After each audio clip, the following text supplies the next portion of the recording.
Bonsoir Justine. Bonsoir David, bonsoir à tous. Donc que s'est-il passé avec Pierre de Gaulle? Bien regardez, voilà l'image qui sème le trouble. Pierre de Gaulle, héritier et petit-fils du général, présent à Volgograd en Russie pour commémorer, aux côtés de Vladimir Poutine, les 80 ans de la bataille de Stalingrad. Ici, on le voit, il s'incline devant ce mémorial, il dépose des fleurs et il fait même un signe de croix. Il est l'invité personnel de Vladimir Poutine. À l'occasion de cette visite, il a même reçu un cadeau, vous allez le voir, cette photo de son grand-père, le général de Gaulle, lors de sa visite en URSS, c'était en 1966. Il est ici aux côtés de Léonid Brejnev, le dirigeant soviétique de l'époque.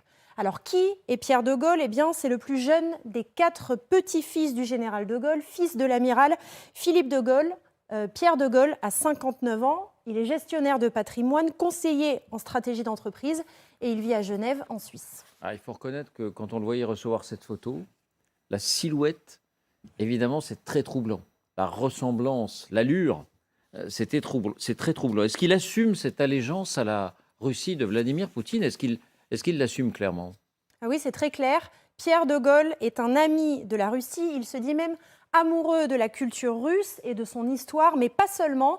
Il est aussi un admirateur de Vladimir Poutine. Écoutez-le. Le président Poutine faut perçu comme un dictateur, alors que c'est un grand leader pour son pays. Et lorsqu'on lui fait remarquer que ce sont les Russes qui ont attaqué l'Ukraine, voilà ce qu'il répond.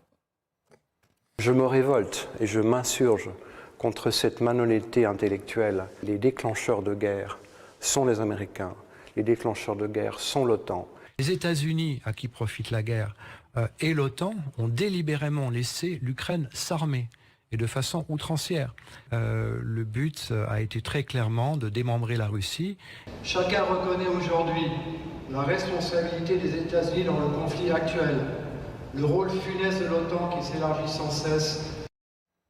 Mais est-ce qu'il se revendique de l'héritage de son grand-père, de l'héritage gaulliste, de l'héritage politique gaulliste?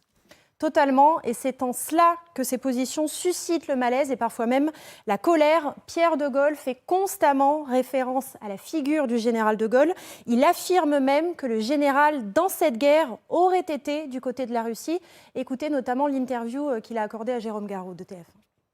Je suis dans la continuité de la pensée du général de Gaulle, qui considérait que la Russie et la France étaient liées par une longue histoire et par une communauté d'intérêts et de destin. Mon grand-père s'est toujours efforcé de préserver cette relation avec la Russie, toujours. Et je pense qu'il est de l'intérêt de la France de continuer cette politique et de continuer cet équilibre. Permettez-moi de citer encore une fois le général de Gaulle. En France, on n'a jamais considéré la Russie comme un ennemi. Je suis pour le développement de l'amitié franco-russe et je n'ai jamais envoyé, et je n'enverrai jamais des armes aux gens qui se seraient battus contre la Russie soviétique.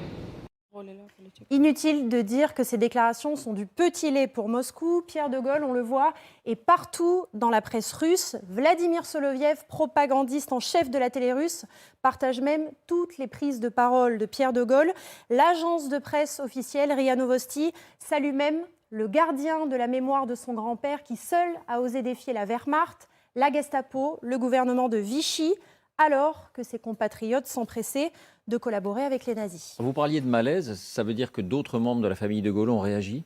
Oui, et même assez vivement. On l'a vu, Pierre de Gaulle est le 4e enfant du fils du général, Philippe de Gaulle. L'un de ses frères aînés, Yves de Gaulle, a réagi et c'est lui que son père, Philippe, a chargé parmi ses 4 fils de représenter la famille. Et vous allez voir qu'il prend ses distances. L'analyse de mon frère Pierre n'engage personne d'autre que lui-même, ni moi, ni notre famille, et encore moins le général de Gaulle. Le ton est nettement plus ferme chez ceux qui se définissent comme les héritiers politiques du général de Gaulle, notamment Hervé Guémard, qui est président de la Fondation Charles de Gaulle.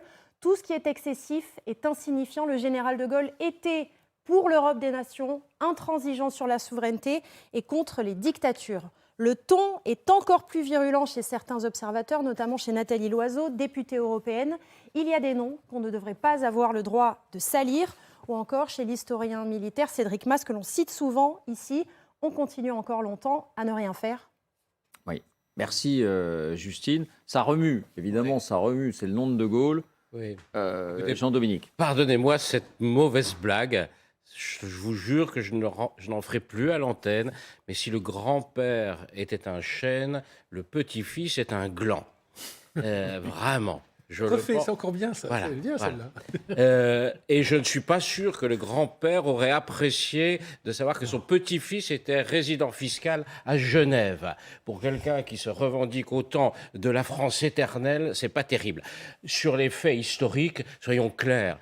Lorsqu'il y a eu des affrontements violents, par exemple lors de la crise de Cuba entre les États-Unis et l'Union soviétique, le général de Gaulle s'est rangé du côté des États-Unis. Nous étions membres, même si le général de Gaulle avait été sorti de l'organisation militaire intégrée de l'OTAN, il n'a jamais quitté l'Alliance Atlantique, qui est une alliance politique avec les États-Unis destinée à contrer la Russie. Donc ce que dit le petit-fils, ce sont des idioties, et je comprends que la famille se sente déshonorée. Encore une fois, tout le monde n'a pas la grandeur, même si on peut en avoir l'aspect, la grandeur du grand-père. Voilà. Ça indique beaucoup quand même Jean. de l'activisme, cette fameuse 5e colonne. Moi j'appelle ça la 5e colonne. Ah, vous appelez russe. ça la 5e Ah colonne? mais véritablement, parce qu'on les voit à Ce qu'on pourrait dire, c'est une analyse. Non. Elle nous semble aberrante, mais c'est une Non, analyse. parce que d'abord, je veux dire qu'il fournit des arguments par son nom, pas à cause de son rôle politique.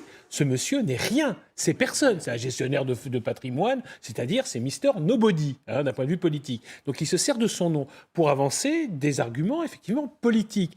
Et ça, je le vois sur les réseaux sociaux, je le vois dans la prise de parole d'un certain nombre de partisans de Poutine, à l'extrême droite ou à l'extrême gauche. Ça sert ce récit. Donc pour moi, c'est vraiment, là on a affaire à des traîtres. C'est-à-dire que Pierre de Gaulle, pour moi, son discours est celui d'un traître. C'est gravissime. C'est-à-dire, c'est vraiment, j'ai l'impression d'entendre DA en 1940, quoi. Et quand il dit « mon grand-père s'est toujours efforcé de préserver cette relation avec la Russie, toujours, Mais jamais. et il est de l'intérêt de la France de continuer cet équilibre Il confond le non-alignement, un certain non-alignement du général de Gaulle, un certain, parce qu'il n'était pas non-aligné, puisqu'il n'était pas du côté du tiers-monde. Il tentait effectivement de toujours rester au point d'équilibre d'un point de vue diplomatique, mais comme le rappelait très justement Jean-Dominique, et ça il faut le dire, le répéter en permanence, le général de Gaulle a toujours été du côté des Américains, de notre allié principal, lorsqu'il y avait une crise avec l'Union soviétique. Il n'y a pas seulement Cuba, mais je veux dire que même le Vietnam, je veux dire, on a toujours été du côté des Américains. On parlait de force de dissuasion tout à l'heure. La force de dissuasion créée par le général de Gaulle, elle ne visait que l'Union soviétique. Les missiles n'ont jamais été tournés vers autre part que Moscou, Kiev et Leningrad. C'est pour ça que tout ça est affligeant de bêtises, franchement. En fait, on donne beaucoup d'importance. Et vous, général? Effectivement, on donne beaucoup d'importance à quelqu'un qui porte le nom du général de Gaulle parce que c'est son petit-fils. Mais en fait, oui, il habite en Suisse. Et on lui donne de l'importance parce qu'il s'appelle de Gaulle. On n'a jamais autant parlé de de Gaulle qu'au cours de cette guerre, d'ailleurs, entre la Russie et l'Ukraine. De Gaulle est cité à toutes les sauces. Et de fait, la position du général de Gaulle est citée régulièrement. Sur tous les plateaux, on en parle. Bon. Donc, lui, il sort son... Et on le met un peu en exergue, malheureusement, enfin, peut-être trop. C'est-à-dire qu'on en parle alors qu'en fait... Oui, mais il a une force... Mais on en parle aussi parce que, pardon, parce qu'il porte son nom. comme vous le disiez, une partie de la classe politique se retrouve derrière lui. Je ne veux pas citer Florian Philippot ou d'autres, mais ils se sont empressés d'approuver, évidemment. Je vais vous donner un exemple. Des gens qui sont élus, des dirigeants politiques de partis, peuvent dire des choses. Ça fait partie du débat démocratique, c'est normal. Moi, ça ne me dérange pas que dans une démocratie comme la France, des dirigeants politiques de gauche, de droite, d'extrême gauche, d'extrême droite, disent « oui, la politique de la France, elle n'est pas bonne ». Mais là, utiliser, quand on n'est rien, le nom de son grand-père pour dire des trucs qui sont stupides, franchement... Vera, vous avez un regard là-dessus ?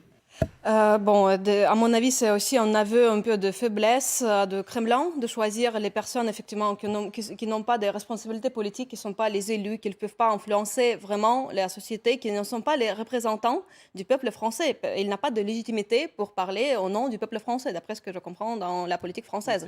Donc c'est un peu l'impasse où ils sont retrouvés, où ils n'ont pas des alliés de haut niveau, de quelqu'un respectable qui représente le peuple occidental. Donc ils en profitent effectivement justement pour un peu nourrir la propagande pour montrer qu'il y a en Occident les gens comme ce monsieur, mais ça ne représente pas du tout la France. Est-ce que je peux te donner un exemple sur cette 5e colonne? Là, on l'a vu en action au Parlement européen au mois de décembre dernier. Il y a une résolution qui a été présentée au Parlement européen pour reconnaître l'Holodomor. Donc, vous savez, cette famille organisée par Staline dans les années 30 et qui a tué, je crois, près de 4 millions d'Ukrainiens, donc comme crime contre l'humanité.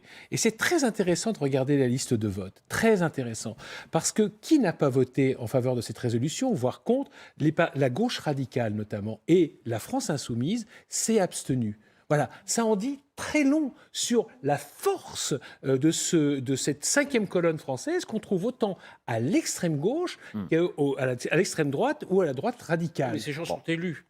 Voilà. Ils représentent quelque chose. Voilà. Mais ça, personne n'en a parlé, c'est assez curieusement. Ouais. Il ne faut pas ignorer ce qui se passe, parce que sur l'Holodomor, ça dit mais tu as raison. Et vous voyez, le clivage entre les élus et les non-élus, Pierre de Villiers, par exemple, qui ne défend pas les mêmes positions. Il défend pas les mêmes positions. Mais Pierre de Villiers, il a une aura, il a une influence, et voilà, il a été chef d'état-major des armées. Pierre de Gaulle n'a rien été de tout ça, évidemment. Enfin, il n'est pas élu. Donc, pour dire que dans le débat public, il y a aussi des positions qui peuvent plus ou moins influentes, parfois, à cause de son hérédité. Ce monsieur a le droit d'avoir des positions, il a le droit de s'appeler de Gaulle. On a aussi le droit de dire que ce qu'il dit est imbécile. Bien sûr.